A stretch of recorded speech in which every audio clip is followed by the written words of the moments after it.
beberapa hal dari susunan acara hari ini, yaitu pertama pembukaan, kedua sambutan dari tuan rumah, ketiga penyampaian beberapa informasi dari kegiatan kita, dilanjutkan dengan acara inti yaitu tausiah dari Ustadz kita Bapak Ustadz Zainur Rahman, kemudian dilanjutkan dengan tanya jawab, dan terakhir doa, penutup doa dan ramah tamah.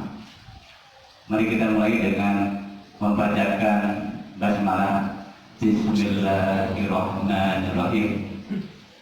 Kemudian dilanjutkan dengan sambutan dari tuan rumah. Waktu dan tempat kami persilakan.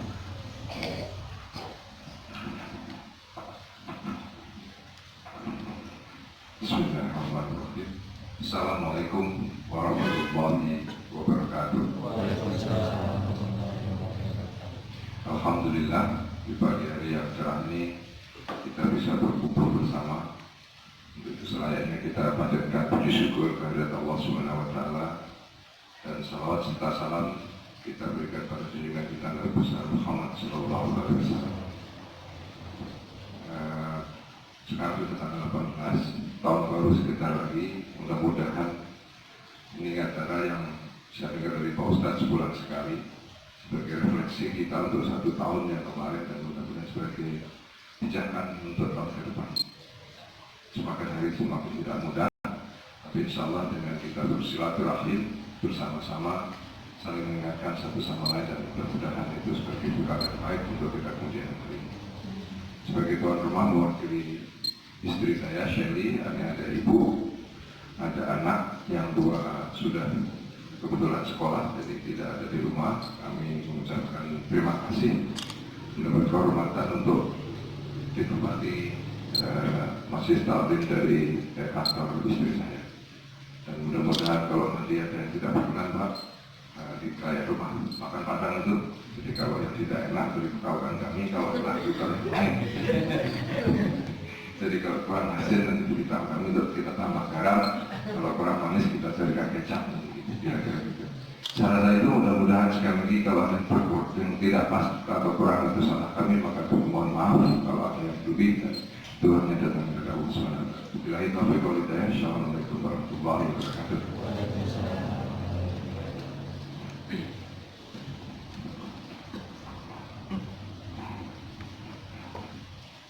Terima kasih kepada Bapak dan Ibu Shelly yang telah bersedia kesempatan pada taklim hari ini. Semoga Bapak dan Ibu sekeluarga diberikan keberkahan dalam hidup ini. Selanjutnya kami akan sampaikan beberapa informasi kegiatan taklim kita, majelis taklim kita, yaitu pertama, semua materi ceramah pengajian majelis taklim Darul Hidayah ada di YouTube, bisa diakses di YouTube, yaitu di channel Zainur Rahman. Silahkan teman-teman bisa menyimak kembali agar kita semakin paham tentang dinul Islam. Yang kedua, selain itu juga semua informasi terkait majelis taklim Darul Hidayah ada di Facebook dan WhatsApp, mungkin teman-teman bisa simak di situ. Dan ketiga, penggalangan dana yang kemarin kita telah terkumpul secara spontanitas dana untuk bantuan gempa Aceh sebesar 1,3 juta, dan sudah disalurkan hari Jumat kemarin melalui ikhwan kita yang ada di Aceh. Dan hari ini insya Allah kita juga setelah taklim kita akan menggalang dana juga untuk saudara-saudara kita, anak-anak kecil di Aleppo, Suriah, yang akan salurkan melalui channel ACT atau PKPU.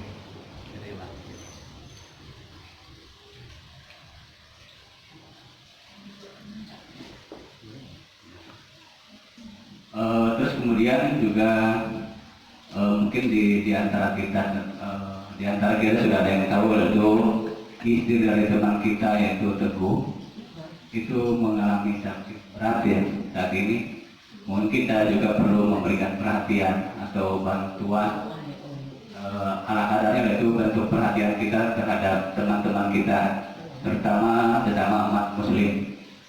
Ya nanti bentuknya apakah kita ambil dari kas majelis atau gimana teknisnya ya. Nanti teman-teman kita akan yang mungkin Bu Riana bisa mengkoordinir ya nanti untuk penggalangan dana ya, bantuan adanya lah, untuk perhatian kita terhadap teman kita nanti. Saya kira itu informasi yang dapat saya sampaikan.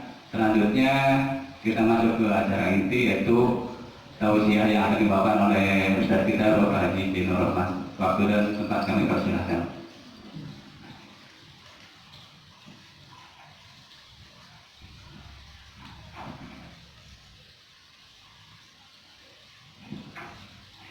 Bismillahirrahmanirrahim. Assalamualaikum warahmatullahi wabarakatuh. Alhamdulillah, alhamdulillahil wahidil ahadis samad, alladzi lam yalid wa lam yulad wa lam yakul lahu kufuwan ahad. Ahmaduhu subhanahu wa ta'ala wa ashkuruh wa usni alaihi wa nukabbiruh wa nastahdihi wa nastaghfiruh wa nusalli wa nusallim Muhammadin sallallahu alaihi wasallam wa ala alihi wa ashabihi wa man da'a bida'watik wa iqtada bi sunnatik ila yaumil la raiba fihi. A'udzu billahi minasyaitonir rajim. Bismillahirrahmanirrahim. Ya ayyuhalladzina amanu taqullaha haqqa tuqatih wa la tamutunna illa wa antum muslimun. Qalu subhanaka la ilma lana illa ma 'allamtana innaka antal alimul hakim. Rabbi shrah li sadri wa yassir li amri wahlul 'uqdatam min lisani yafqahu qawli. Alhamdulillahirabbil alamin. Bapak-bapak, ibu-ibu, teman-teman sekalian, mari pertama dan paling utama senantiasa kita panjatkan puja serta syukur kehadirat Allah Subhanahu wa taala. Rabbi rabbukum rabbus samawati wal ard. Tuhanku, Tuhan kita semua dan Tuhannya alam semesta, yang senantiasa mengizinkan kita untuk beraktivitas, untuk bekerja, untuk beramal, untuk beribadah di bumi Allah. Dan insya Allah dengan kerja, amal dan ibadah itu menjadi bekal kita menghadap Allah Subhanahu wa taala. Salawat serta salam kita aturkan kepada baginda Nabi besar Muhammad sallallahu alaihi wasallam, uswah dan teladan buat kita semua yang insya Allah telah membimbing kita kepada Shiratal Mustaqim, dan insya Allah kita semua senantiasa diberikan kekuatan oleh Allah untuk menapaki jalan Shiratal Mustaqim ini sampai akhir hayat hidup kita. Amin, amin ya rabbal alamin. Bapak Ibu yang dirahmati Allah, pertama terima kasih yang sebesar-besarnya atas kesediaan Ibu Seli beserta keluarga, di mana pada kesempatan kali ini tempatnya, kediamannya, rumahnya kita jadikan tempat untuk mengkaji, untuk mempelajari ayat-ayat Allah. Semoga dengan sarana ini, dengan acara ini menjadi wasilah Allah senantiasa limpahkan berkah dan karunia kepada keluarganya. Buat kita yang hadir pada kesempatan kali ini juga mudah-mudahan Allah senantiasa limpahkan kesehatan, kekuatan, dan kemudahan rezeki Allah. Buat teman-teman kita yang mungkin hari ini berhalangan hadir karena mungkin ada faktor kesehatan, semoga Allah angkat penyakitnya, Allah pulihkan kondisinya. Bapak Ibu yang dirahmati Allah, tanpa terasa waktu berganti waktu, bulan berganti bulan, dan sekarang telah masuk bulan apa nih? Bulan apa? Bulan apa? Yang gampang sih bulan Desember lah gitu aja. Dan sekarang tanggal 18, berarti kira-kira sekitar 2 minggu kurang kita akan meninggalkan 2016 dan kita akan masuk tahun baru 2017. Padahal setiap pergantian masa, pergantian waktu Allah berfirman, wal asri innal insana lafi khusrin illa alladziina amanu wa amilus shalihat wa tawassaw bil haqq wa tawassaw bis sabr. Setiap pergantian masa, pergantian waktu, apapun namanya itu, maka semua manusia dalam keadaan husrin. Apa husrin itu? Wal asri innal insana lafi husrin illa. Semua manusia terkait dengan pergantian masa dan waktu, semua manusia dalam keadaan merugi, husrin illa, kecuali. Ayat ini sering kita baca, sering kita dengar, sering makan kita hafalkan. Bahkan kita semua insya Allah hafal. Hanya kita perlu coba kaji lebih dalam. Ketika Allah katakan wal asri, artinya apa kira-kira? Wal asri, artinya? Wal asri, artinya? Kalau di terjemahan itu diartikan demi masa, demi waktu. Padahal kalau kita lihat ayat Allah yang lain, waduha, artinya apa? Demi waktu duha. Wal fajr, demi waktu fajar.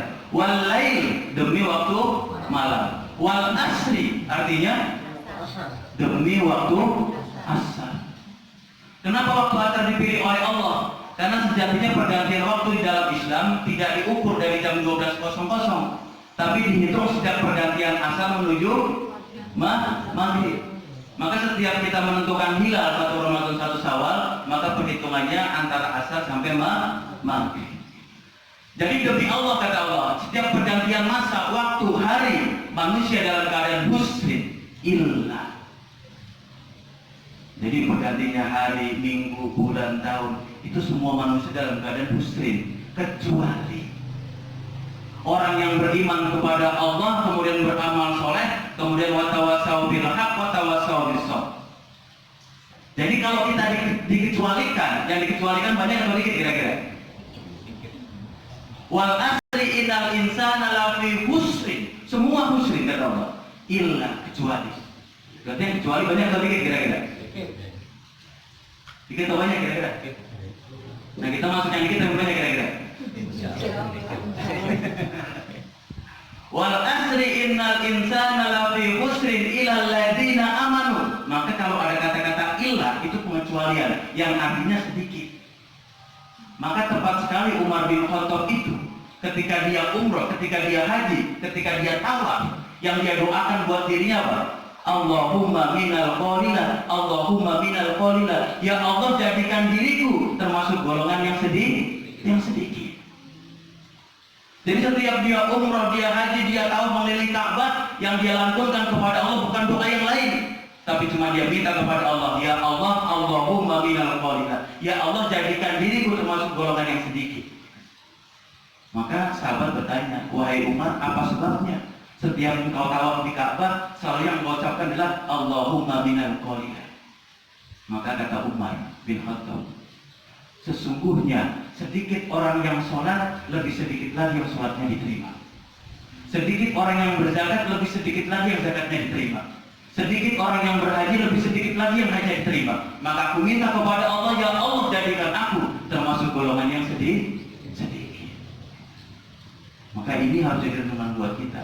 Setiap pergantian masa, pergantian waktu, sejatinya kita diingatkan oleh Allah. Maukah kita menjadi orang-orang yang sedikit atau menjadi kebanyakan orang? Maka kalau kita sadar tiap manusia diukur oleh Allah dari aktivitasnya, pekerjaannya, amalnya, ibadahnya, maka jangan sampai luput satu detik pun dalam kehidupan kita kecuali untuk beribadah kepada Allah. Maka sejatinya ketika orang sudah aspek kehidupannya, umurnya dia jadikan untuk beribadah kepada Allah, maka orang-orang seperti ini mulia di masyarakat, mulia juga di hadapan Allah. Tapi sebaliknya, kalau manusia dihidupkan oleh Allah, amalnya, kerjanya, ibadahnya, kebaikannya tidak dirasakan oleh orang lain, oleh masyarakat, maka yang seperti ini rendah di hadapan Allah. Maka berapa banyak orang-orang ketika dia hidup di masyarakat, 50 tahunkah dia, 60 tahunkah dia, ketika diwafatkan oleh Allah, banyak orang pada satu detik itu juga orang lupa terhadap dirinya. Jadi dia hidup di komplek, di masyarakat, 50, 60, 70 tahun dihidupkan oleh Allah, tapi ketika dimatikan oleh Allah, detik itu juga orang lupa kalau orang ini pernah hidup di masyarakat. Maka kalau kita pernah saksikan di media-media elektronik atau di media cetak gitu ya, kalau ada orang-orang berilmu, ada ulama, ada kiai gitu ya, maka ada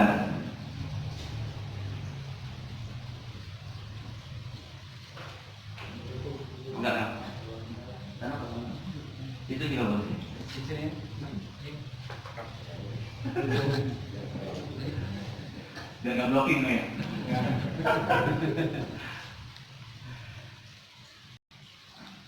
Jadi berapa banyak orang-orang diwafatkan oleh Allah, tapi kita bisa lihat apakah dia diterima oleh masyarakat, bermanfaat buat masyarakat atau sebaliknya. Gitu. Jadi kalau kita saksikan media-media cetak, media elektronik, berapa banyak orang-orang dimatikan oleh Allah. Sebut saja lah misalkan gitu ya, kalau ada ulama kiai meninggal dunia diwafatkan oleh Allah, seringkali yang menghantarkan jenazahnya itu bukan puluhan orang, bukan ratusan orang, bahkan jutaan orang. Tapi berapa banyak juga orang-orang biasa diwafatkan oleh Allah, detik itu diwafatkan oleh Allah, detik itu juga masyarakat di sekitarnya lupa kalau orang itu pernah dihidupkan oleh Allah. Sehingga seringkali ketika dia wafat, Masya Allah, saya pernah menyaksikan orang wafat gitu ya, di telepon, Pak Ustaz tolong datang ke rumah, si fulan meninggal gitu. Saya datang ke rumahnya gitu. Biasanya orang kalau tasbih itu kan hitungannya nggak sampai jam, ya kan? Paling 5, 10, 20, setengah jam lah kemudian dia pulang gitu. Ini 10 menit, 15 menit, 30 menit nggak bisa pulang. 1 jam belum bisa pulang, 2 jam belum bisa pulang, sampai 4 jam belum bisa pulang. Apa pasalnya? Karena kalau saya pulang, nggak yang mungkin semayat ini. Sampai ketika orang tazkiyah lagi datang, baru saya urusan dengan dia. Yang seperti ini kejadian ada, gitu. Ini cerminan bagaimana kita dihidupkan oleh Allah di masyarakat. Kalau kita bermanfaat, memberikan kebaikan buat masyarakat, orang pun merasa bermanfaat adanya kita. Tapi sebaliknya, ketika tidak memberikan manfaat buat orang lain, hari itu diwafatkan oleh Allah, detik itu juga orang merasa lupa akan dirinya. Sehingga seringkali orang ketika dimatikan oleh Allah, yang masyarakat ingat, yang kebanyakan orang ingat terhadap dirinya cuma 3 baris kata. Si fulan lahir tanggal sekian, wafat tanggal sekian. Itu yang diingat oleh masyarakat. Ini mencerminkan bagaimana aktivitas kita, bagaimana perbuatan kita, bagaimana amal kita di masyarakat. Kalau kita menjalankan Islam secara benar, Islam mengajarkan kepada kita wal asri innal insana lafi husni. Semua manusia dalam keadaan celaka, kecuali siapa? Yang beriman kemudian beramal soleh. Jadi orang kalau baru mengaku dirinya beriman tanpa amal soleh, Allah tidak disebut dia beriman. Karena iman itu konsekuensi logisnya adalah amal. Konsekuensi logisnya adalah ibadah, kebaikan, manfaat buat orang lain. Itu yang disebut dengan orang beriman. Maka tepat sekali ulama-ulama mengajarkan kepada kita, sesungguhnya manusia itu dinilai bukan karena kedudukannya, bukan karena jabatannya, bukan karena pendidikannya, bukan karena popularitasnya, tapi karena apa kira-kira? Manusia dinilai oleh Allah tinggi tidak tinggi kedudukannya karena faktor apa kira-kira? Nah, insya Allah karena amal soleh dan ibadahnya. Sehingga ulama mengajarkan kepada kita al-harokah barokah. Barang siapa yang banyak bergerak, harokah itu bergerak. Jadi ulama buat definisi, buat kaidah, dia katakan al-harokah barokah. Barang siapa banyak bergerak, maka berkah buat dirinya. Gitu.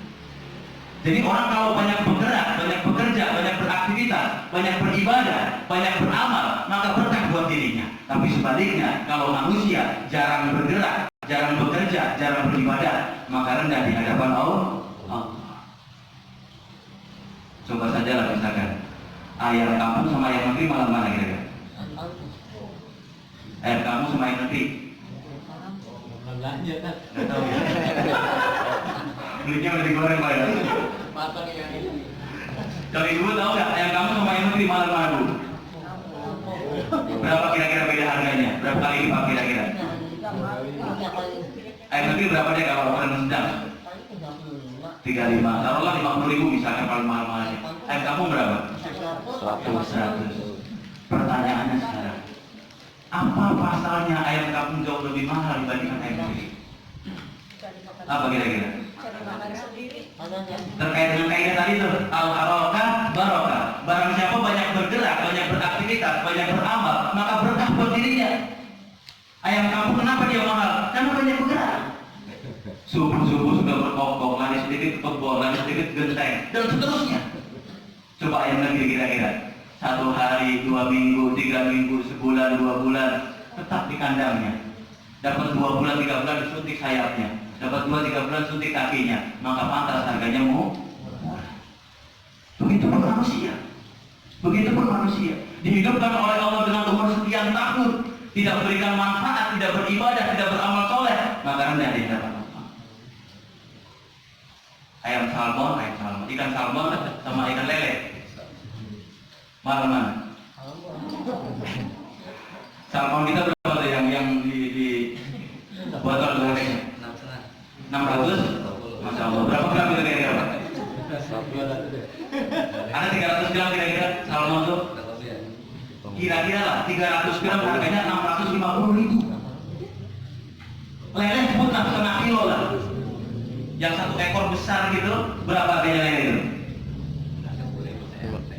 650.000 salmon, lele berapa harganya kira-kira? Atau kira-kira lah di pinggir jalannya yang pecel lele tuh 15. satu ekor digoreng dengan sambal dan lengkap itu berapa harganya? 15. 15.000. Bandingkan 15.000 dibanding 650.000. Apa pasalnya? Lele hidup di tempat yang airnya tenang sehingga tidak banyak bergerak. Sedangkan ikan salmon di mana? Bukan di laut. Di sungai yang airnya apa? Bukan hanya bergerak saja, harus deras airnya. Sehingga tiap detik, tiap waktu dia harus bergerak sedemikian rupa sehingga pantas harganya mahal. Begitupun kita. Dihidupkan oleh Allah 60 tahun, 70 tahun tidak banyak bergerak, tidak banyak beramal, tidak banyak beribadah, maka rendah di hadapan Allah. Maka perhatikan surah tadi itu, wal asri innal insana lafi khusrin illal ladzina amanu wa amilus sholihat wa tawassaw bil haq wa tawassaw bis sabr. Maka momentum Rabiul Awal ini bagus buat kita introspeksi. Jadi di mana tempat, di mana majelis sering diadakan Maulid Nabi, perayaan kelahiran Nabi besar Muhammad SAW. Dan sejatinya ketika kita belajar, kita hadir dalam majelis itu, sejatinya kita pelajari, kita ilmui bagaimana Rasul itu hidup, bagaimana Rasul itu beribadah, bagaimana Rasul berjuang. Maka sejatinya kita pun sebagai orang-orang beriman, ini yang harus kita contoh, ini yang harus kita ilmui. Jadi sejatinya kita merayakan perayaan Maulid kelahiran Rasulullah itu, kita sedang mengilmui bagaimana Rasul hidup, bagaimana Rasul beribadah, bagaimana Rasul berjuang. Maka secara esensi ketika bicara Maulid, bicara masalah ilmu. Nah sejatinya ilmu inilah nanti yang akan membuat kita bahagia hidup di dunia maupun di akhirat. Tanpa ilmu, jangankan kehidupan akhirat, bisa jadi kehidupan dunia pun sulit. Dengan ilmu orang dimudahkan oleh Allah, tapi sebaliknya tanpa ilmu akan sulit dia dalam kehidupan ini. Dengan ilmu yang sulit bisa menjadi mudah, dengan ilmu yang berat menjadi ringan. Tapi tanpa ilmu, jangankan yang sulit, yang mudah pun menjadi sulit. Jangankan yang berat, yang ringan pun bisa menjadi berat.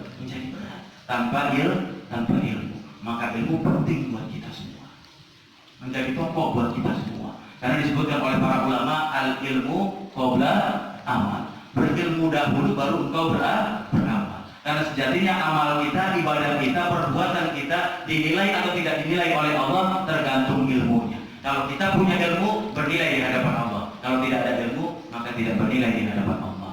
Maka ilmu menjadi penting buat kita semua. Bapak Ibu yang dirahmati Allah, teman-teman sekalian, ketika bicara Rasulullah, ini satu manusia, satu makhluk yang memang kadarnya, kedudukannya, akhlaknya, kebaikannya tidak bisa dibayangkan. Jadi dibayangkan saja tidak akan sanggup kita membayangkannya. Menceritakannya tidak akan sanggup kita ceritakannya. Kita lukiskan tidak akan sanggup kita melukiskannya. Karena begitu mulia di hadapan Allah. Maka ketika kita bisa hidup dalam kehidupan dunia ini, tidak ada tauladan, tidak ada tokoh, tidak ada idola, tidak ada manusia yang kita jadikan panutan kecuali Rasul. Karena ini manusia yang serba sempurna, maha sempurna, kesempurnaannya dijamin oleh Allah. Kadang kita mengaku diri kita mulia, kadang kita kadang di keluarga kita, di masyarakat kita, di tempat kerja kita menganggap diri kita mulia.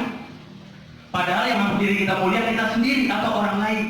Tapi Rasul mulia, yang muliakan siapa? Zat yang maha mulia.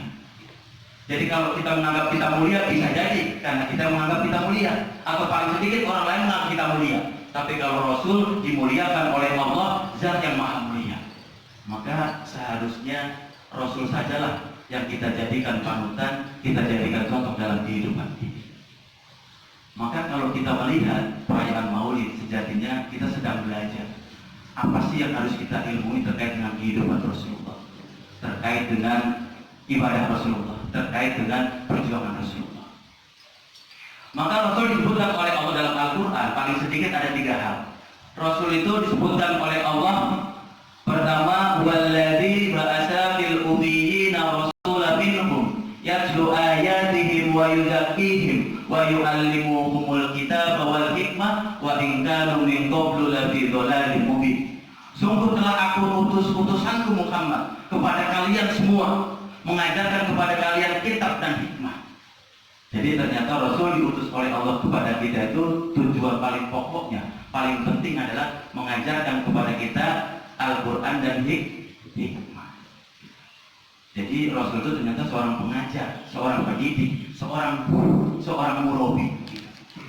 Sejatinya kalau kita ingin mulia pun di hadapan Allah, harus kita jadikan, kita kondisikan diri kita sebagai pendidik, sebagai murabi, sebagai pengajar. Karena apa? Rasul manusia biasa, kita pun manusia biasa. Dia makan, kita makan. Dia berumah tangga, kita berumah tangga. Dia ke pasar sekalipun, kita pun ke pasar. Lalu yang bedakan Rasul dibandingkan kita apa? Karena ada misi risalah pada dirinya yang dia sampaikan kepada orang lain, diajarkan kepada orang lain, maka dia menjadi mulia di hadapan Allah. Kita pun kalau ingin mulia di hadapan Allah harus jadikan diri kita sebagai pengajar, sebagai guru, sebagai murabi.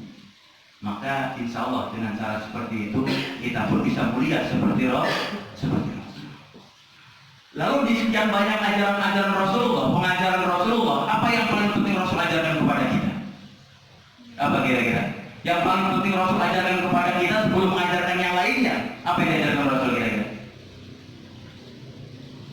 Kira-kira apa? Sebelum sholat, sebelum ibadah, sebelum berbuat kebaikan, apa yang Rasul ajarkan kepada kita terlebih dahulu? Rasul mengajarkan kita terlebih dahulu mengenal siapa Allah. Karena tanpa kita mengenal Allah, tidak akan bisa kita beribadah kepada Allah. Tanpa kita mengenal Allah, tidak akan bisa kita taat kepada Allah. Tanpa mengenal Allah, tidak akan bisa kita cinta kepada Allah. Maka esensi yang paling penting pengajaran Rasul itu mengajarkan kita semua mengenal siapa Allah. Nah kira-kira kita udah kenal belum? Allah itu siapa? Sudah belum kira-kira? Ini menjadi penting Bapak Ibu dirahmati Allah. Kenapa? Karena sejatinya ketika manusia diwafatkan oleh Allah, dicabut ruhnya oleh Allah, tidak ada pertanyaan yang pertama kali hadir kepada dirinya kecuali apa? Kecuali kenalkah dia kepada Allah. Ketika ruh kita dicabut oleh Allah melalui malaikatnya, wafat kita, dibawa mayat kita ke jenazah kita ke liang kubur, dipendam kita di liang tanah, maka perlahan-lahan kerabat-kerabat kita, orang-orang terdekat kita meninggalkan kita. Selangkah, 2 langkah, 3 langkah, 4 langkah, maka malaikat datang kepadanya. Apa yang ditanya pertama kali? Man rabbuka? Siapa Rabb? Belum ditanya yang lainnya, belum ditanya amalnya, sholatnya, hartanya, keluarganya, belum. Yang ditanya pertama kali, kenal engkau dengan Allah? Kenal tidak dengan Allah? Kenal tidak Allah? Maka pertanyaannya, man rabbuka? Siapa Rabb? Kira-kira nih, ketika nanti kita dicabut oleh Allah, ruh kita, nyawa kita, bisa nggak jawab kita kira-kira? Jawab man rabbuka. Jawabannya apa kira-kira? Jawabannya apa kira-kira? Man rabbuka, siapa Rabbmu? Bisa nggak kira-kira? Kalau saja kita lihat anak-anak kita gitu ya, masih sekolah gitu ya, ketika sedang datang masa ujian gitu kan, dia belajar sedemikian rupa, giatnya sungguh-sungguhnya agar apa? Agar jangan sampai ada satu pertanyaan pun yang tidak bisa dijawabnya. Karena dia tahu konsekuensinya. Ketika dia salah menjawabnya, tidak bisa jawab pertanyaan itu, maka paling sedikit nilainya jelek, atau mungkin paling ekstrim tidak naik kelas. Padahal kalau tidak naik kelas sekalipun, masih bisa nggak tahun depan ulang lagi? Bisa nggak kira-kira? Kelas 1 SMP, ujian nggak lulus, nggak naik kelas 2, bisa nggak tahun depan naik kelas 2? Bisa Allah. Asal belajar sungguh-sungguh. Nah manusia dimatikan oleh Allah, diwafatkan oleh Allah, ditanya man rabbuka, tidak bisa jawab kira-kira. Bisa balik lagi nggak ke dunia? Bisa nggak kira-kira? Bisa. Maka ini penting buat kita semua, agar kita sadar Sesungguhnya mengenal Allah itu menjadi prinsip, menjadi dasar kita. Untuk apa? Untuk kita beribadah kepada Allah, taat kepada Allah, kemudian mencintai Allah. Dengan cara seperti itu, insya Allah ibadah kita menjadi benar di hadapan Allah. Bahkan kadang-kadang sering nih kita nih di rumah tangga gitu kan, anak-anak kita tanya, Ibu, Bapak, Allah tuh ada di mana sih? Pernah nanya gitu nggak kira-kira? Anak-anak kita nanya kepada kita, ayah, Allah tuh ada di mana? Atau kepada uminya, Umi, Allah tuh ada di mana? Gitu. Jawabannya apa kira-kira? Jawabannya apa kira-kira? Di atas genteng. Di mana kira-kira? Kadang-kadang seringkali anak-anak kita bertanya, Allah ada di mana? Kemudian kita setelah orang tuanya melengos sambil jalan. Karena nggak bisa jawab. Seringkali gitu nggak? Jadi pertanyaan rumit-rumit itu ditinggalkan begitu saja. Padahal seharusnya siogianya kalau kita ingin dimuliakan oleh Allah, jadikan diri kita sebagai pengajar, sebagai murabi, mengajarkan anak-anak kita mengenal Allah. Ini yang harus kita pelajari, ini yang harus kita pahami.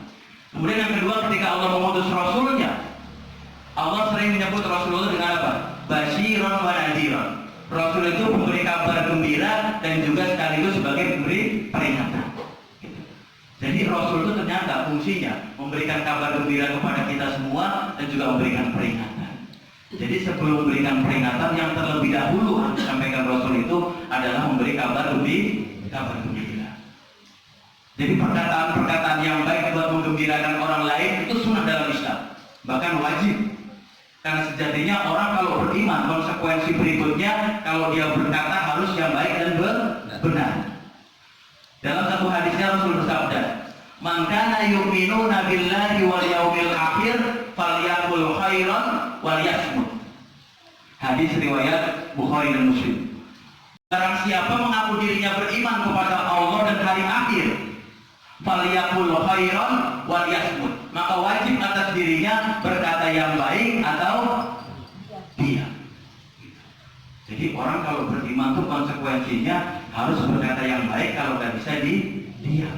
Maka benar Rasul itu fungsinya sebagai basyiron wa nadhiron, berikan kabar-kabar yang baik kepada manusia, perkataan-perkataan baik pada manusia agar mereka bahagia, mereka senang, baru setelah itu memberi peringatan. Jadi kaidah kita dalam kehidupan masyarakat, ketika kita berinteraksi dengan anak-anak kita, istri-istri kita, suami-suami kita, dengan masyarakat di sekitar kita, harus kalau kita benar-benar beriman itu yang keluar dari lisan kita adalah perkataan yang baik. Di dalam Islam saja, kalau kita mimpi ya, kita tidur kemudian mimpi. Kalau mimpi kita mimpi buruk, bolehkah ceritain ke orang lain? Terus kalau mimpi kita baik, bolehkah ceritain ke orang lain? Di dalam Islam itu sebenarnya gimana? Kalau kita tidur kemudian mimpinya baik, bolehkah ceritakan ke orang lain? Sunnah, bahkan sampaikan ke orang lain. Tapi ketika mimpinya buruk, gimana? Simpan buat dirimu sendiri. Gitu. Itu cuma mimpi loh. Apalagi kita bicara, kita berkata, kita ngomong dengan orang lain, berinteraksi dengan orang lain, maka wajib hukumnya. Perkataan kita tata, kita susun sedemikian rupa agar baik dan benar. Jadi ketika bicara mimpi saja, yang baik boleh disampaikan, sunnah menyampaikan yang baik, tapi kalau tidak baik simpan buat diri sendiri. Kadang sering kita kembali. Kalau mimpi baik disimpan sendiri, kalau mimpi tidak baik disampaikan ke orang lain. Contoh misalkan anak kita lagi ujian, ayah tolong doain aku dong, aku mau ujian. Kata ayahnya, iya deh aku doain. Tapi ayah mimpi semalam. Apa mimpi dia? Kamu gak lulus. Boleh nggak sampai gitu kira-kira? Jangan. Gitu. Simpan sendiri. Tapi kalau yang baik sampaikan kepada orang lain, kepada orang-orang dekat dengan kita. Karena sejatinya kebaikan itu akan membuat orang bahagia. Tapi keburukan sebaliknya membuat orang-orang jauh dengan kita. Atau kita di rumah tangga kadang-kadang suami dengan istri, suaminya mau berangkat dinas luar kota, mau trip luar kota, karena nggak terlalu jauh naik bis dia. Begitu paginya mau pamitan dengan istrinya, Bu, aku pamit mau berangkat. Gitu. Kata istrinya, ntar dulu mas, malam aku ngimpi. Apa mimpinya Bu? aku ngimpi bis yang kamu tumpangi itu kecelakaan. Gitu. Kata suaminya nggak ada ngimpi yang lain apa? Gitu kan? Ya terus gimana? Kata istrinya, itu dia mas, kecelakaan itu terjadi semua orang selamat kecuali kamu. Lebih parah lagi kan? Nah jadi yang kira-kira tidak baik simpan buat kita sendiri, tapi yang baik sampaikan buat orang lain. Karena kalau itu disampaikan buat orang lain, coba bayangkan, suami mau berangkat, disampaikan kabar seperti itu, jadi berangkat nggak kira-kira? Bisa nggak jadi, atau kalau jadi pun dia was-was. Gitu. Jadi ketika bicara masalah Rasulullah itu perkataannya baik. Kalau dia menyampaikan suatu peringatan, itu setelah disampaikan kebaikan terlebih dahulu. Begitupun seharusnya kita. Jadi kalau kita bicara, pastikan bicara kita yang baik. Kalau nggak bisa, diam. Itu kaidah yang berikutnya. Kemudian yang ketiga, Rasul itu diciptakan oleh Allah, dihadirkan oleh Allah, diutus oleh Allah kepada kita semua sebagai rahmat seluruh alam. Wa ma arsalnaka illa rahmatan lil alamin. Sesungguhnya Rasul itu diutus untuk rahmat bagi apa? Bukan bagi manusia saja, bahkan seluruh alam. Itu mencakup hewan, tumbuhan, langit, bumi dan seterusnya. Itu dengan hadirnya Rasul itu menjadi rahmat. Begitupun kita seharusnya dalam kehidupan ini. Nah jadi Bapak Ibu dirahmati Allah, itu tiga hal. Allah utusannya namanya Muhammad itu dengan tiga fungsi tadi itu. Pertama, mengajarkan kepada kita tentang tauhid, tentang akidah, mengenalkan kita kepada Allah. Kemudian mengajarkan kepada kita kalau bicara yang baik, kalau tidak bisa diam. Kemudian senantiasa dalam kehidupan masyarakat memberikan manfaat dan kebaikan buat orang-orang di sekitarnya. Kemudian bagaimana cara kita mencintai Rasul? Topik kita hari ini kan bahagia dengan cara mencintai Rasul. Pertanyaannya sekarang, benarkah dengan cara kita mencintai Rasul menjadi bahagia hidup kita? Dan sebelum menjelaskan yang lain, belum mesti jawab nih. Benar nggak? Dengan kita cinta kepada Rasul, hidup kita menjadi bahagia. Kira-kira benar nggak kira-kira? Dengan kita mencintai Rasul, hidup kita menjadi bahagia. Benar tidak kira-kira? Dijelaskan dalam surah Ali Imran ayat 31. Allah berfirman, A'udzu billahi minasyaitonir rajim. Bismillahirrahmanirrahim. Qul in kuntum tuhibbunallaha fattabi'uni yuhibbukumullah yaghfir lakum dzunubakum wallahu ghafurur rahim. Perhatikan. Qul, katakan Muhammad, kalau engkau cinta aku, engkau cinta Allah, engkau cinta kepadaku, maka fattabi'uni, maka cintai Rasulullah. Maka Allah akan mencintai kita. Kemudian yaghfir lakum dzunubakum wallahu ghafurur rahim. Perhatikan. Cuma lantaran kita cinta kepada Allah, maka menjadi wasilah Allah pun cinta kepada kita secara otomatis. Perhatikan. Qul in kuntum tuhibbunallaha fattabi'uni yuhibbukumullah. Kalau engkau cinta kepada Allah, maka pastikan dirimu juga cinta terlebih dahulu kepada Rasul. Maka aku, kata Allah, akan mencintaimu. Kemudian disambung, yaghfir lakum dzunubakum wallahu ghafurur rahim. Maka aku akan ampuni, aku akan hapuskan, aku akan lenyapkan semua kesalahan dan dosa. Berarti nggak kira-kira kita hidup begitu? Hidup di dunia sekian tahun dicintai oleh Allah, kemudian semua kesalahan kita dihapuskan oleh Allah. Bahagia nggak kira-kira? Masya Allah, tidak ada kebahagiaan yang lebih mulia dibandingkan kebahagiaan ini. Kita banyak harta belum tentu bahagia. Kita punya jabatan belum tentu bahagia. Kita punya materi, punya apapun juga di dunia ini belum tentu bahagia. Kenapa? Karena kebahagiaan itu dua, dicintai oleh Allah dan semua kesalahan dan dosa kita dihapuskan oleh Allah. Maka bisa jadi orang yang dicintai oleh Allah, bisa jadi dalam kehidupan masyarakat, bisa jadi tidak dicintai oleh masyarakat, bisa jadi. Tapi Allah mencintainya. Nah jadi orang kalau cinta kepada Allah dengan cara dia cinta kepada Rasul, maka dua dia dapatkan. Pertama, Allah otomatis akan cinta kepada dirinya. Yang kedua, segala kesalahan kita diampuni oleh Allah. Padahal kalau kita boleh jujur nih, secara pribadi kita mengukur diri kita masing-masing. Kita ini di antara kesalahan dan dosa kita dengan pahala dan ibadah kita banyak yang mana kira-kira? Dosa atau pahala kira-kira? Banyak yang mana kira-kira? Yakin Pak? Sholat kita nih ya, sholat 5 kali dalam sehari. Sholat dalam sehari 5 kali. Rakaatnya 17 rakaat. Kalau dikonversi ke jam, ke menit, berapa ribu menit kita punya selama umur kita sekarang gitu kan. Kemudian kadang-kadang kita tambah, malam kita masih bangun, kita sholat malam, kita lain 11 rakaat gantian, 23 gantian, bahkan duha pun tidak kita tinggal, bisa 2, bisa 4 rakaat. Dari sholat saja kita bayangkan, dari pikiran kita, dari pengalaman kita yang kita hitung-hitung, banyak nggak kira-kira? Masya Allah, banyak betul. Belum bicara masalah sedekah kita, infak kita, zakat kita, berapa uang yang sudah kita berikan di jalan Allah, kita sedekahkan, kita zakatkan, banyak sedemikian rupa. Jadi kalau andai kata kita timbang antara dosa kita dengan pahala kita, banyak yang mana kira-kira? Bagaimana kira-kira? Tetap nggak berubah. Kita beribadah kepada Allah, kita taat kepada Allah, kita cinta kepada Allah sedemikian rupa. Sejak kita masuk Islam sampai dengan hari ini, kalau andai kita timbang-timbang pahala kita, ibadah kita, banyak sedemikian banyaknya. Tapi wallahi demi Allah, andai kata ditimbang oleh Allah di yaumil hisab nanti, antara pahala-pahala kita yang banyak tadi itu dengan dosa kita mungkin yang tadi dikit itu, sedikit itu, kecil tadi itu, andai kata ditimbang, beratan mana? Wallahi beratan dosa-dosa kita. Apa pasalnya? Karena ibadah yang kita lakukan, kebaikan yang kita lakukan, ketaatan yang kita lakukan, belum tentu diterima oleh Allah. Ya tidak kira-kira? Kita ibadah sholat, pasti nggak diterima oleh Allah? Belum tentu. Kita zakat, pasti nggak diterima oleh Allah? Belum tentu.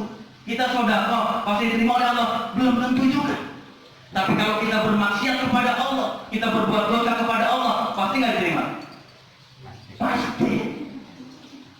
Karena kalau ibadah, sholat, zakat, saum, haji, ada rukunnya, ada syaratnya, ada kaifiatnya. Sedangkan kita bermaksiat kepada Allah, tidak ada rukunnya, tidak ada syaratnya, tidak ada kaifiatnya. Ya tidak?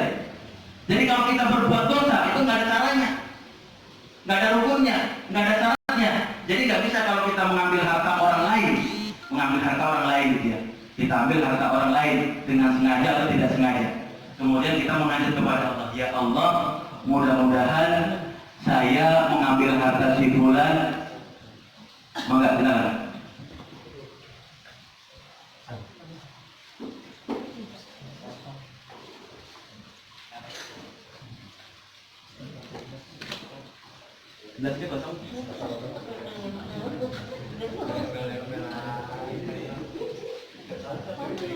Ini kalau jadi kan cari toilet yang dekat. Kamu motor aku.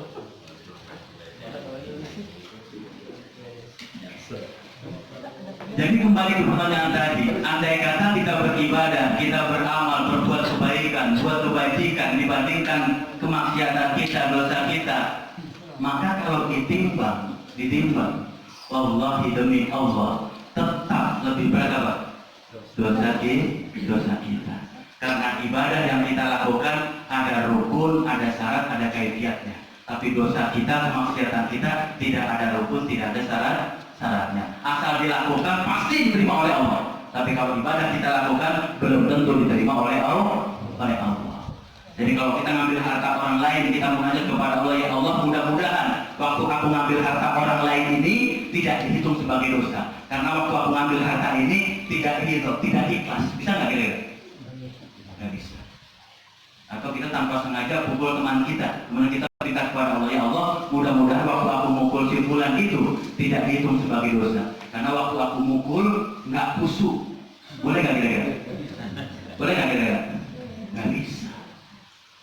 Kemaksiatan, kesalahan, dosa, apapun yang kita lakukan, tidak ada rukunnya, tidak ada syaratnya, maka pasti diterima oleh Allah. Tapi ibadah kita belum tentu. Maka kehidupan kita dalam hidup ini yang paling penting memperbanyak pahala atau mengurangi dosa kira-kira? Memperbanyak pahala atau mengurangi dosa atau menghapuskan dosa kira-kira? Kalau andai kita disuruh milih nih dari antara dua pilihan tadi itu, memperbanyak pahala atau dihapuskan dosa kita, pilih mana kira-kira?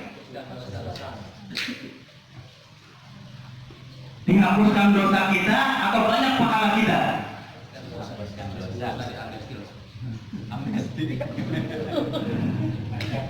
Maka insya Allah pilihan kita jatuh kepada apa?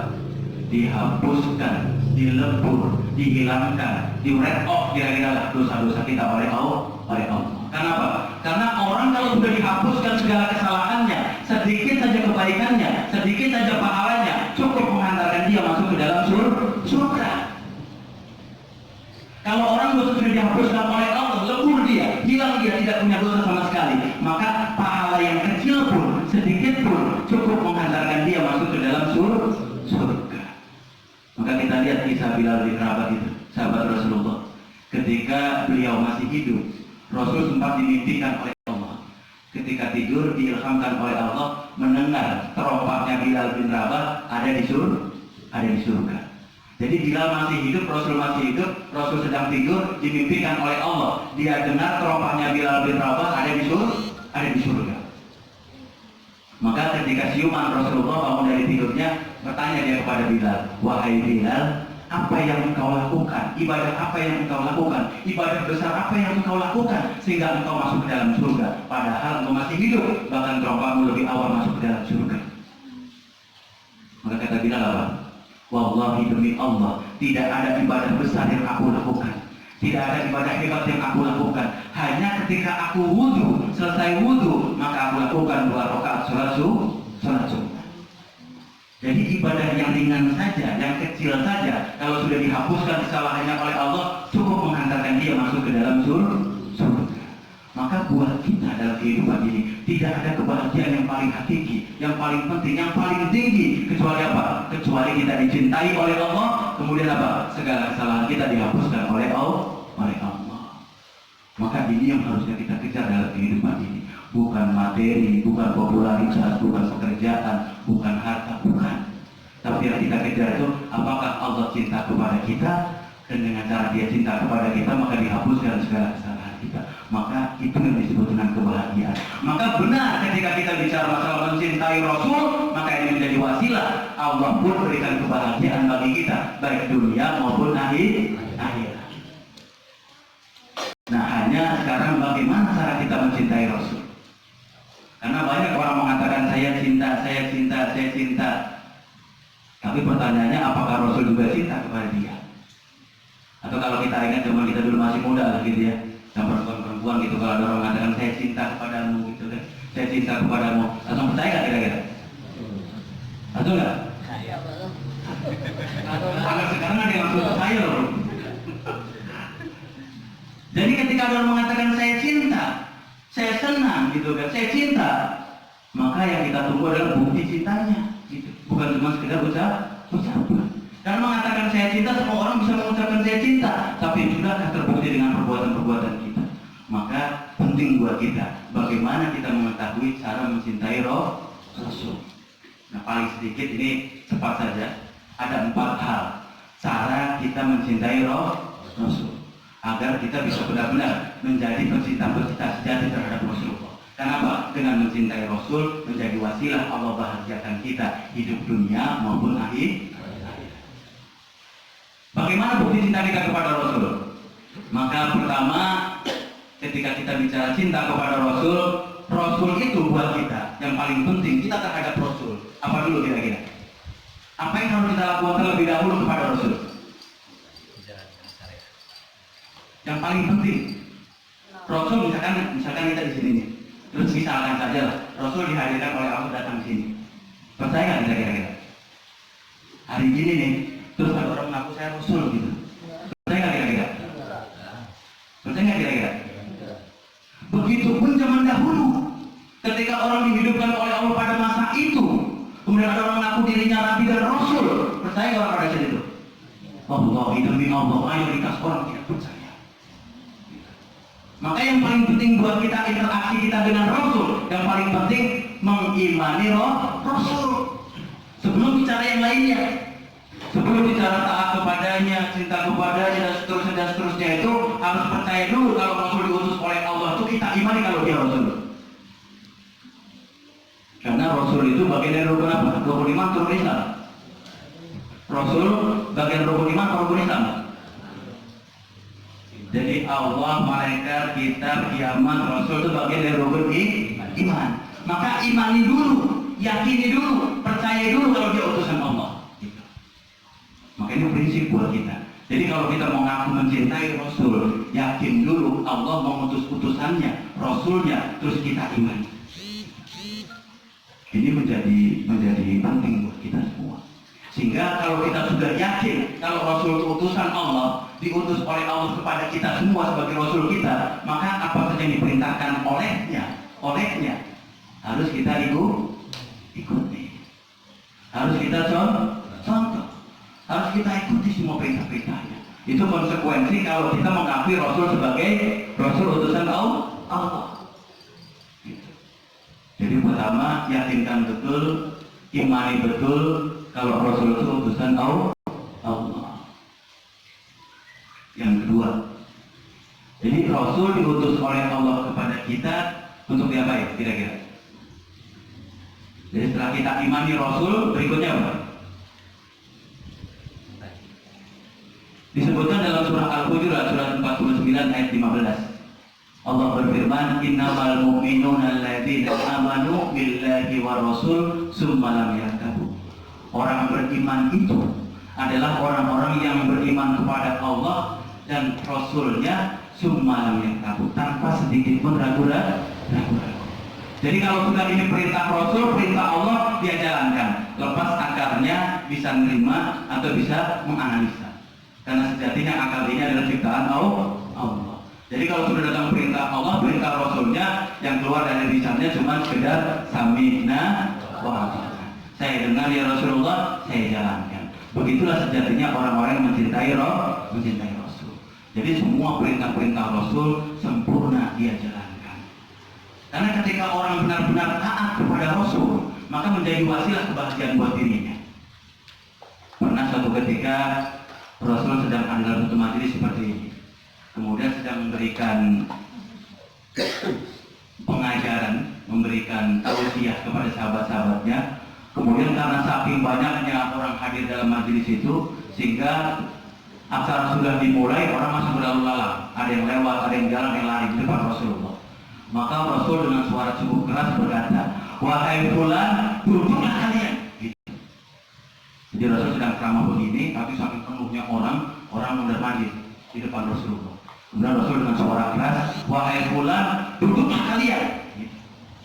Nah ternyata ada sahabat Rasulullah yang ketinggalan masuk dalam majelis. Dia masih di jalan, pengen menuju majelis Rasulullah, tapi ketinggalan. Tapi ketika Rasul mengatakan, "Wahai fulan, duduklah kalian," karena saking kerasnya, sahabat ini mendengar. Jadi ketika masih di jalan, dia menuju majelis, mendengar suara Rasul yang keras tadi itu.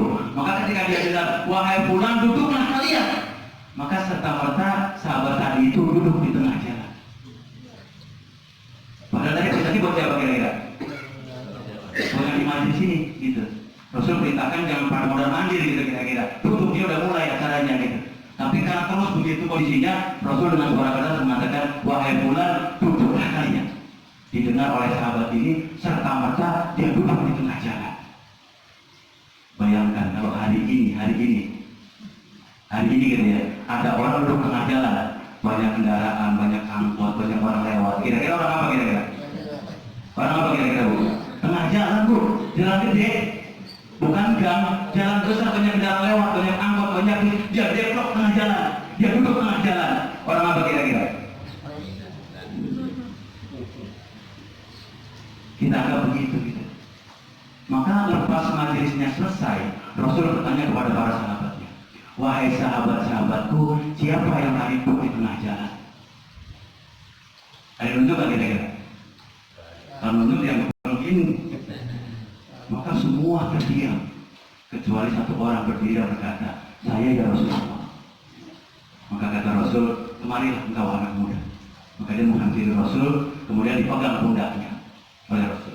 Kemudian Rasul bersabda kepada para sahabatnya, "Wahai sahabat-sahabatku, kalau kalian ingin melihat ahli surga, inilah orangnya." Jadi orang yang kita anggap tadi begini, gitu ya, dalam kacamata kita, dalam kacamata Allah berbeda. Itu kan apa kira-kira? karena ketaatannya. Maka kita pun demikian, ketika ketaatan kita sempurna kepada Rasulullah, menjadi wasilah Allah muliakan kita dunia dan akhirat. Bahkan dengan lantaran seperti itu saja, seorang sahabat digaransi masuk ke dalam surga. Cuma nggak mudah sekarang lakukan itu. Berani nggak sekarang begitu kira-kira? Berani nggak kira-kira? Di tengah jalan? Ntar dulu gitu. Jadi yang kedua, ketaatan kita kepada Rasul sempurna. Yang ketiga, ketika kita mengaku diri kita cinta kepada Rasul, benar-benar mencintai Rasul, maka tidak ada tauladan, tidak ada contoh, tidak ada idola, tidak ada tokoh yang kita jadikan idola kecuali Rasul. Laqad kana lakum fi Rasulillahi uswatun hasanah. Sungguh kata Allah, lakon, kata lakon itu sungguh. Allah bersumpah kepada kita semua, sungguh pada diri Rasul itu telah ada suri tauladan yang sempurna. Jadi kalau kita jadikan orang-orang di sekitar kita nih, orang sukses di bidang ekonomika, politika, apa saja yang kita anggap sukses kita jadikan idola, mungkin dia baik, tapi belum tentu dia hasanah, belum tentu dia sempurna di mata Allah. Maka kalau kita ingin jadikan idola, tokoh, jadi panutan buat kita, maka tidak ada idola kecuali Rasul. Maka dalam kehidupan ini harus kita upayakan mengenal peri kehidupan Rasulullah gitu. Coba kalau saya tanya kira-kira nih, kita kalau dalam satu rumah nih, ada ibu, ada suami, ada anaknya dua. Anaknya yang satu SMP kelas 3, yang satu lagi SD kelas 6. Kira-kira dalam rumah tangga yang seperti itu, ada berapa handphone dia punya kira-kira? Berapa kira-kira? Suami satu, ibu satu, anaknya satu lagi. Jadi anak dua, orang tua dua. Berapa handphone dipunya di rumah tangga itu? Bahkan ada survei di tabloid gadget gitu menyebutkan orang-orang yang masih aktif bekerja, entah laki entah perempuan, itu paling sedikit, rata-rata paling sedikit punya 2 handphone. Yang masih aktif bekerja loh ya. Kadang nggak aktif aja punya 3. Apalagi yang masih aktif. Jadi kalau kita ukur dari ukuran ini saja survei ini, maka dalam satu rumah tangga yang seperti itu ada berapa handphone kira-kira? 7-8. Paling sedikit 5 gitu. Jadi kalau ayahnya masih bekerja, ayahnya 2, istrinya 1, anaknya 2 masing-masing. Jadi semua total 5. Buat online bayar, buat Gojek. Lalu pertanyaan buat kita sekarang, ada berapa Al-Quran di rumah kita? Berapa kira-kira Bu? Handphonenya 5 tadi tuh. Al-Qurannya berapa kira-kira? Berarti kesimpulannya nggak punya Al-Quran gitu. Coba bayangkan, handphonenya 5, Al-Qurannya 5, tapi bentuknya Android. Berarti Al-Quran dalam bentuk soft copy, hard copy itu tidak punya. Gitu. Apalagi kalau kita bicara dalam rumah tangga seperti itu, ada yang punya biografi Rasulullah. Satu kitab yang bahwa ketika dia diangkat sebagai Rasul, dia berjuang sampai diwafatkan oleh Allah. Berapa kitab yang kita punya? Gitu. Kalau Al-Quran saja mungkin cuma 1, cuma 2. Itu pernah di atas lemari tinggi banget, sampai nggak bisa dipegang, sampai nggak sempat dibaca. Saking tingginya. Dan ini gambaran buat kita semua. Kalau kita jadikan Rasul sebagai tauladan kita, sebagai uswatun hasanah, harus benar-benar kita paham bagaimana kehidupan Rasulullah, perjuangan Rasulullah, sehingga kita bisa mencontohnya. Itu yang ketiga. Yang keempat, baru kita mencintainya. Jadi kalau kita bicara Rasulullah, ini makhluk yang paling sempurna, yang paling mulia di hadapan Allah, dan sejatinya tidak ada contoh yang harus kita panuti, kita ikuti kecuali Rasul. Maka harus kita jadikan beliau panutan buat kita. Ya Bapak Ibu yang dirahmati Allah, sudah hampir jam 12 gitu ya. Jadi mungkin yang saya sampaikan pada kesempatan kali ini itu saja. Mudah-mudahan kita bisa diingatkan kembali sejatinya kita dihidupkan oleh Allah ini bukan untuk bersenang-senang, bukan untuk berfoya-foya, atau bahkan sampai kita tertipu dalam kehidupan dunia ini. Karena Allah berfirman, sesungguhnya Allah ciptakan hidup dan mati itu sejatinya buat menguji di antara manusia siapa yang paling ahsan amalnya. Alladzi khalaqal mauta wal hayata liyabluwakum ayyukum ahsanu amala. Sungguh aku yang menciptakan hidup, aku juga menciptakan mati. Dan sesungguhnya hidup dan mati itu bagi manusia tidak ada tujuan lain kecuali buat menguji manusia siapa di antara mereka yang paling ahsan amalnya, yang paling baik amalnya, yang paling banyak ibadahnya.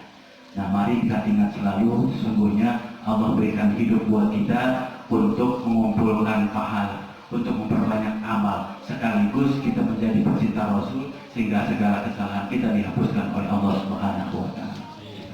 Yang hak datang dari Allah, kelemahan, kekurangan, hilaf dan salah datang dari saya pribadi. Akhiru da'wana alhamdulillahi rabbil alamin. Jazakumullahu khairan katsiran. Assalamualaikum warahmatullahi wabarakatuh.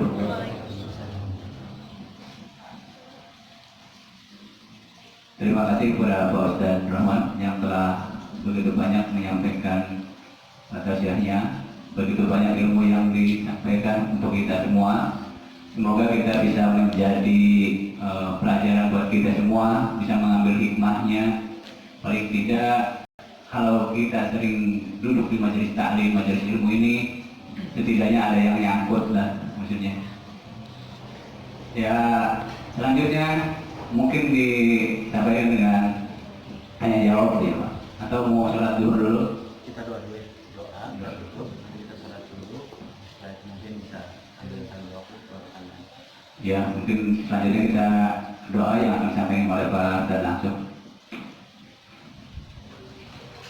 Bapak Ibu yang dirahmati Allah, mari kita angkat tangan kita bersama-sama, kita buka lapang dada kita munajat kepada Allah. Semoga segala ikhtiar kita, segala usaha kita, segala permohonan kita dikabulkan oleh Allah Subhanahu wa Ta'ala.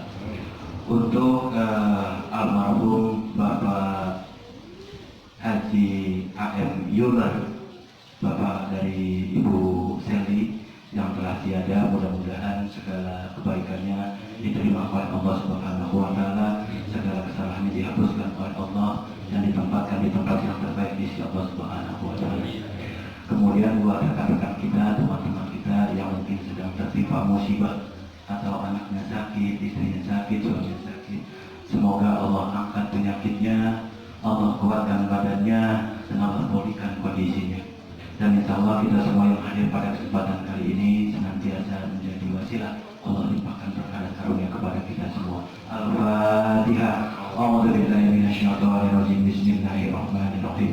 Alhamdulillahirabbil alamin. Arrahmanirrahim. Maliki yaumiddin. Iyyaka na'budu wa iyyaka nasta'in. Ihdinas siratal mustaqim. Shiratal ladzina an'amta 'alaihim ghairil maghdubi 'alaihim waladdallin.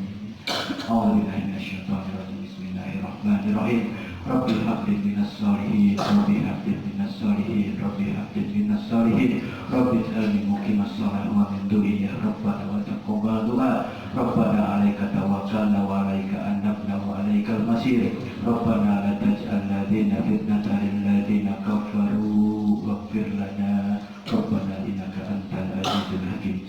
La ilaha illahul alimul hakim. La ilaha illahu rabbul arsil azim. La ilaha illahu rabbus samawati wal ard rabbul arsil karim. Allahumma lakal hamdu anta nurus samawati wal ard. Lakal hamdu anta qayyumus samawati wal ard. Lakal hamdu anta nurus samawati wal ard.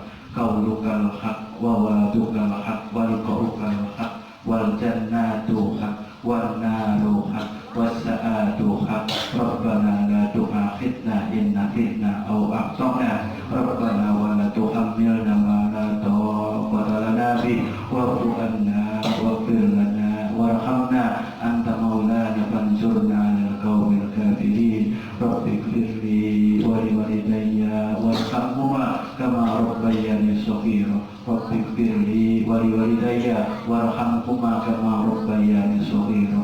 Rabbighfirli wa liwalidayya warhamhuma kama rabbayani shaghira.